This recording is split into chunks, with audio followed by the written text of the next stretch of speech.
In part 1 of breeding anoles, we discussed the setting up the tanks. This is part 2, and we are going to discuss the care and how to actually get them to breed. So the first thing we're going to talk about is the tank. This is a 10-gallon tank. I have a female green anole in here. Her name is Poppy. I will be getting her a husband pretty soon. As you can see, this is not bioactive. It's a pretty good setup, but it's not bioactive. Bioactive would be better. The anole would be more happy in that situation. But this is what I can have for now. This is a breeder setup. I already did a video on how to set up a breeder tank. So if you would like to go check that out, then you can go and do that. That is in part 1 of breeding anoles. As you can see, it's not too cluttered. I mean, it could be more cluttered, but I think this is really good. As you can see, there's not big lots and lots of plants over the whole entire tank. Just a lot there, and then on one side, and then a few there. Because you want the anole to actually be able to move around and pick if they want to be in the lots and lots of plants, or just in branches. And as you can see, I do have quite a few branches in this. This is because they love climbing room. They love to climb around. And back there, you might be able to see that. But I do have tree bark, up leaned against the wall. I find that my green anole and my brown anoles love hiding behind that. They just really like it. Now, as you can see, this tank is long. I really want to make it so that it's tall because they like climbing and they live in trees. So pretty soon I will be converting all my tanks so that they're tall rather than long. Yeah, and it just has lots of benefits. And I will have a front opening, so it's easier to access. And if you open this, your pet is less likely to just jump.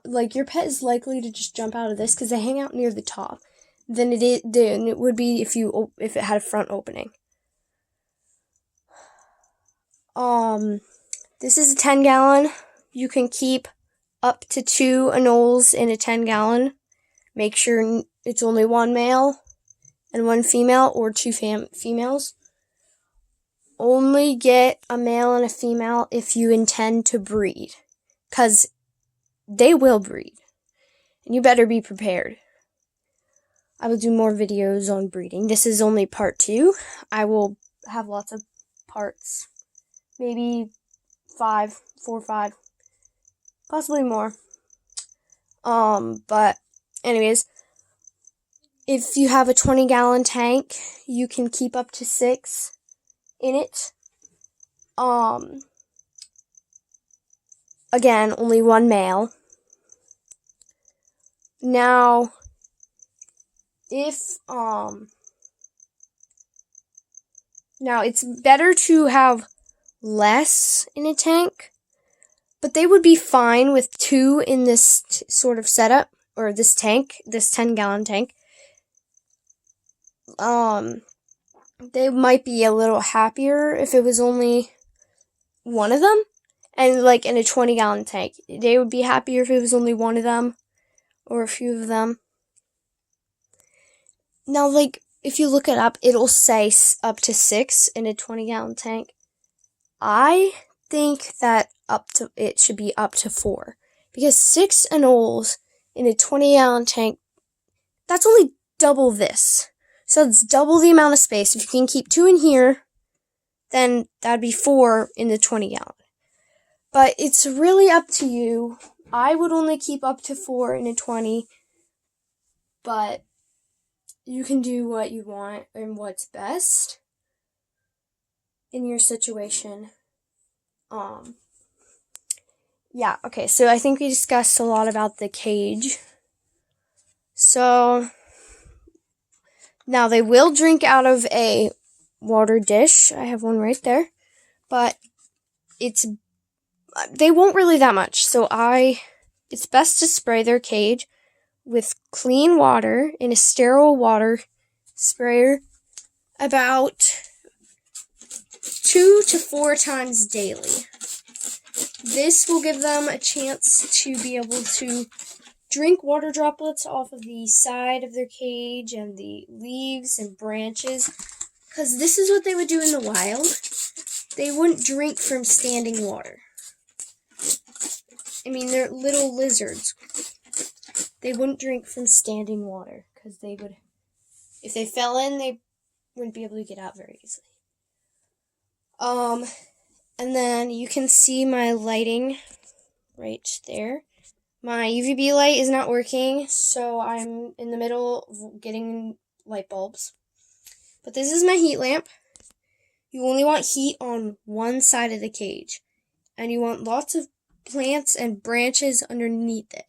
That's what you can see here. I have lots of plants and branches underneath it so that they can actually bask in the heat. I accidentally put my heat lamp too far over. It really needs to be right there. There we go. Yeah. And you can see I put the food underneath the heat lamp. I need to move that. That was an accident. I just set this cage up maybe 2 days ago, and I just haven't gotten a chance. But you don't want the food underneath the heat lamp, because for obvious reasons, you would not be wanting to sit under the sun your whole life, or for days. And the food I feed them, most people will say to give them food every 2 to 3 days. I always have food available for them. These are mealworms. Now, mealworms are not like the only thing they eat. I also give them crickets or red runner roaches every 2 to 3 days. Well, yeah, 2 to 3 days. Yeah, they just really love it. If you want to know more about like red runner roaches and like what they are, I have more videos about them, so you can go check them out if you want. But anyways, people will say only give them maybe 3 or 4 bugs whenever you feed them, or however many they will eat within 5 to 15 minutes. No, don't do that. They know how to not gorge themselves. They are not, they know how to not gorge themselves. They are capable, they don't in the wild. So just give them enough food so that there's a little bit left over maybe, and they'll eat that another day. Yeah, and then I always have mealworms available. Most people will say, "Oh, don't do that," but again, they know how to regulate their own food intake. And also, these are breeders, so you should always have food available for them so that they can feed whenever they need to. I think that's about it. I will have. Oh, never mind. Sorry. Now to get them to breed, it's pretty simple.